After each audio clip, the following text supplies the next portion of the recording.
Meu nome é Marta, tenho 62 anos e, sinceramente, eu nunca pensei que um dia precisaria contar isso. Mas talvez você precise ouvir. Talvez você também tenha sido esquecida por quem mais amou. Fui mãe solo, não por escolha, mas por abandono. O pai dele foi embora quando meu filho tinha apenas 8 meses. Deixou um bilhete rabiscado na geladeira e um pacote de fraldas pela metade. Nunca mais voltou. A partir dali, fui só eu.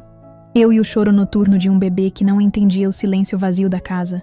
Eu e a louça empilhada, a dor nas costas, as contas vencidas e a barriga muitas vezes, roncando ao mesmo tempo em que eu dizia não. Mamãe já comeu. Trabalhei como diarista. Lavava chão com água fria mesmo nos invernos duros. Limpava casas cheias de luxo, cheias de cheiro de bolo no forno. E pensava, um dia meu filho vai ter isso. Eu acreditava com fé cega. Enquanto as outras mulheres da vizinhança descansavam no domingo, eu batia roupa em tanque de cimento até os dedos racharem. Nunca fui ao salão. Meus cabelos eu mesma cortava. Minhas unhas viviam curtas de tanto detergente. Roupa nova? Só pra ele, tênis de marca? Só pra ele, comida boa? Só pra ele. Lembro do dia em que ele quis ir no passeio da escola e eu não tinha 1 centavo. Chorei escondida no banheiro. Depois vendi um ventilador velho por um valor tão pequeno que tive vergonha de contar. Mas ele foi e voltou sorrindo. O sorriso dele era meu pagamento. Era como salário. Descanso e reconhecimento tudo junto. Quando ele passou no vestibular, eu ajoelhei no chão da cozinha e chorei de soluçar. Era como se todas as minhas noites mal dormidas tivessem valido a pena. Mas veio a mensalidade. E veio o medo. Eu vendi minha aliança. A única lembrança do meu casamento. A única coisa que me restava de um passado que doeu, mas que me formou. Coloquei o anel na palma da mão e, antes de entregar à moça da loja de penhores, sussurrei, cuide dele bem. Ele custou minha juventude. Quando contei ao meu filho, ele me abraçou com força. Eu senti as lágrimas dele caindo no meu ombro. Mãe, um dia a senhora vai ter orgulho de mim. Eu juro, e eu acreditei. Acreditei com todo o meu coração. Porque mãe não desconfia de quem ama. A gente entrega tudo, mesmo sangrando. Mesmo sozinha. Naquele momento, eu vi um homem se formando ali. Um homem que eu pensei que saberia retribuir o amor que o construiu. Mas o tempo mostrou que nem todo amor volta. E que às vezes as maiores decepções vêm de quem a gente carregou no colo. Mas naquele dia, naquele maldito dia, o dia do casamento dele, eu entendi que meu lugar nunca foi ao lado dele. Cheguei cedo, sem flores, sem convite bonito, sem carro me esperando. Peguei 2 ônibus e caminhei os últimos quarteirões sozinha. Cada passo doía, não nos pés, mas no coração. Passei horas me arrumando. Escolhi um vestido azul que usei apenas uma vez, no batizado dele. Costurei um rasgo antigo com linha da mesma cor para disfarçar. Passei perfume barato, mas carregado de memórias. Perfume que ele dizia que cheirava a mãe. Prendi o cabelo como quando ele era criança.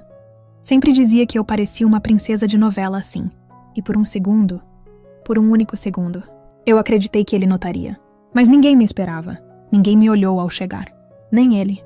Meu filho.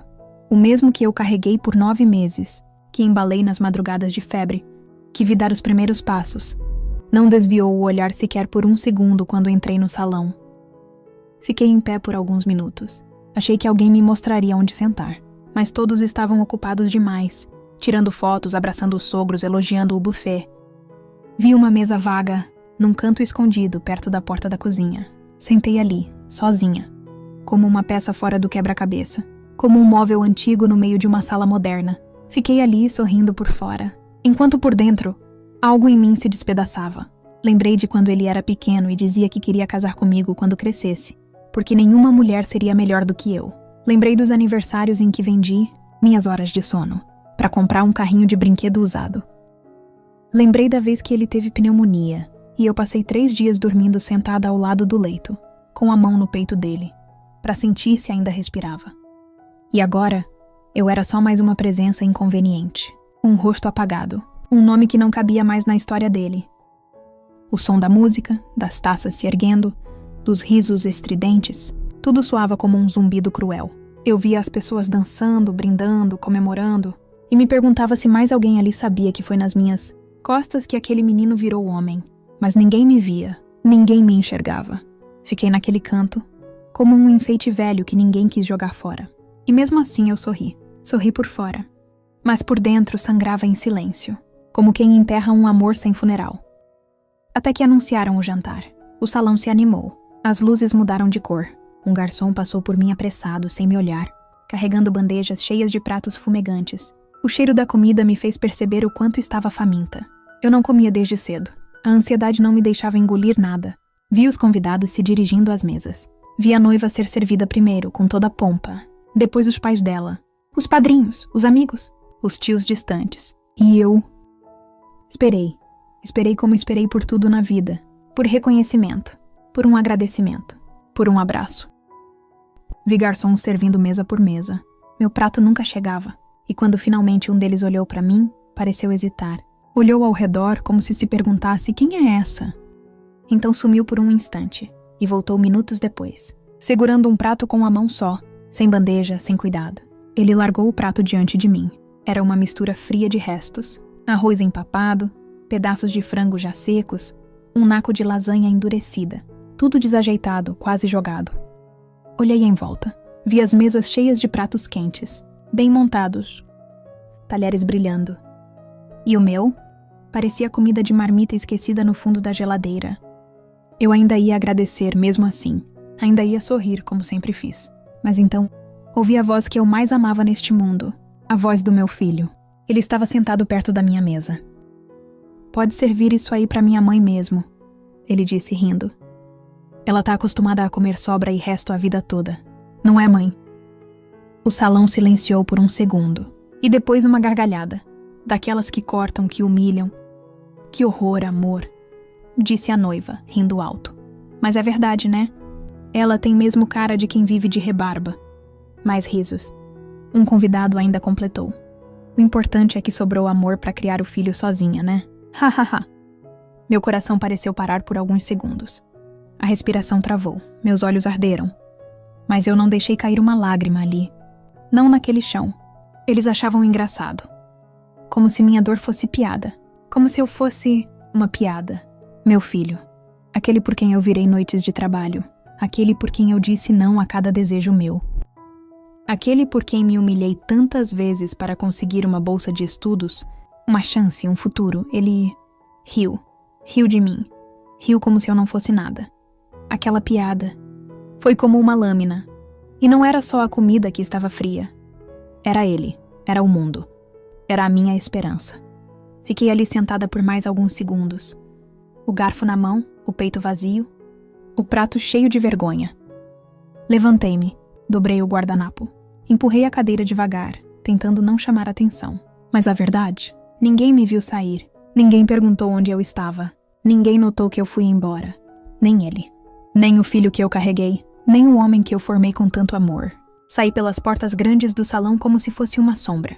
Uma sombra que a luz deles não fazia mais questão de alcançar. Voltei para casa andando. A rua estava deserta, e no bolso apenas as chaves de uma casa que não era mais lar, porque meu coração estava despedaçado demais para ter endereço. Naquela noite eu não chorei, porque as lágrimas, elas haviam secado junto com minha fé naquele casamento.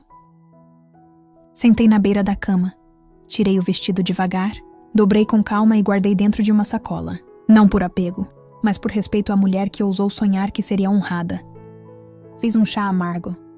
Abri a pasta onde guardava documentos, certidões, contratos. Peguei meu celular, abri meu e-mail e comecei a escrever. Não uma carta qualquer, mas o fim de um ciclo e o início de outro. Redigi cada linha com a mesma paciência com que embalei meu filho no colo. Cada palavra era uma costura, como aquelas que fiz em roupas rasgadas dele quando era menino. Cada frase, um tijolo das casas que limpei para pagar os estudos dele. Redigi com frieza. Mas por dentro, meu coração era uma fornalha acesa. O título do e-mail. Declaração de herança e destino. O texto. Você nasceu às 3h46 da manhã, numa madrugada gelada de maio. Seu pai não estava lá. Fui mãe, pai, abrigo, comida, escola, apoio emocional e financeiro. Você cresceu dormindo no meu peito, comendo da minha fome e vestindo da minha nudez. Eu vendi a dignidade, as joias, os sonhos, para que você tivesse tudo. E teve. Mas naquele dia em que você me serviu as sobras, você também me deu sua última migalha de respeito. Então aqui está, a casa em que você mora, o carro que dirige, o dinheiro que investiu no casamento, tudo está no meu nome. E a partir de agora não está mais no seu. Vou mudar todas as senhas das contas do banco. Vou doar uma parte do dinheiro, que guardei durante anos para uma ONG que cuida de mães abandonadas, de mulheres que, como eu, deram tudo e receberam desprezo em troca. Você disse que eu comi sobras a vida toda. Agora, você vai aprender o gosto delas também. Enviei o e-mail às 5h13 da manhã. 2 minutos depois, mudei as senhas do banco. Eu não tinha muito, mas consegui guardar um pouco. Suficiente para ter bancado o casamento dele. Mas agora meu coração estava em paz. Na manhã seguinte, fui até a imobiliária pedir a ordem de despejo para eles. Quando ele acordou, tentou ligar para mim. 1, 2, 5 vezes. Não atendi. Pelo jeito ele estava desesperado. Uma semana depois, os oficiais chegaram. Eles foram rápidos. Pedi urgência. Documentos nas mãos. Ordem de desocupação da casa. Me mandou mensagem, disse que a esposa estava descontrolada, quebrando as coisas, desesperada, pois não tinham como pagar um aluguel. Eu não respondi. Mandou um áudio chorando. Mas já não era no meu colo. Mas foram as escolhas deles. Eu não tive culpa. Hoje moro numa cidade litorânea. Pequena, simples, mas onde ninguém ri de mim. Aqui, coordeno um projeto numa ONG, aquela que eu doei metade do meu dinheiro. Oferecemos abrigo, comida e cursos para mães solitárias. Para que elas saibam que, mesmo invisíveis, ainda têm valor. Às vezes ele me escreve. Manda fotos, pede perdão. Diz que sente saudade. Mas eu já não sou mais a Marta que implorava por migalhas. Sou a Marta que aprendeu que o amor próprio também se constrói com tijolos de dor. E se você chegou até aqui, e se também te serviram as sobras da vida, eu te digo, você pode levantar da mesa. Você pode dizer basta. Você pode começar de novo, mesmo que a voz ainda esteja tremendo. Porque a dor de ser esquecida nunca será maior do que a coragem de se lembrar do seu próprio valor.